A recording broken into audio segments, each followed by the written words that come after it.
Guys আমি যখনই super দান বাক্স থেকে প্রাইভেট লঞ্চ প্যাড ভিক্ষা করতে আসি তখনই প্রচুর পরিমাণে পোলাপাইন আর এনিমি আমাকে ডিস্টার্ব করে।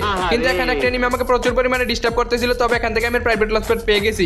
এনিমিটার সাথে বেজার টেজার শেষ করে আমি এদিকে চলে এসেছি। এখন শুধু প্রাইভেট লঞ্চ প্যাডটাকে ইস্তেমাল করবো আর এই চালের উপর উঠে যাবো। এখান থেকে প্রচুর পরিমাণে প্যাড ভরে কিল করবো। আমরা একেবারে প্রপার ভাবে নিউটনের বুদ্ধিটা লাগিয়ে চালের উপর উঠে গেছি। এখন শুধু এনিমিকে খুঁজে খুঁজে লোডবক্স তৈরি করার পালা। দেখো দেখো আকাশের দিকে চাইতেই মানে মেঘনা চাইতে জল চলে এসেছে। ছেলেটা মনে ভাবছে যে এখানে নেমে আমাকে লোডবক্স তৈরি করে দেবে, কিন্তু অত জানে না আমার কাছে যে 6 ইঞ্চি গ্যাস লাইট আছে। পুরোটা দিয়ে লোডবক্স তৈরি করে দিছি, মানে 6 ইঞ্চি গ্যাস লাইট দিয়ে মাথার ভিতরে একটা ফিটা দিছি। আজকে 50 বছর পর দেখি ওর ভাই ব্রাদার 14টি সবাই এসে আমাকে লোডবক্স তৈরি করার জন্য, কিন্তু একটা ছেলেকে আমি একা পেয়ে কয়েক গ্রাম ড্যামেজ দিয়ে আমার নিরু ক্যারেক্টার ছেড়ে দিয়ে অত্যাচার করে ছেলেটাকে লোডবক্স তৈরি করে দেয়। ও মনে করছে এরকম প্লেয়ার থেকে একার পড়লে ম্যাচের ভিতরে ভালো আছে। এটাকে একেবারে পানির মতো সহজভাবে লোডবক্স তৈরি করে দিয়েছি। ওর গায়ে হাত তুলতে না তুলতে ওর আরো দুইটা আমাকে লোডবক্স তৈরি করার জন্য রেডি হয়ে গেছে।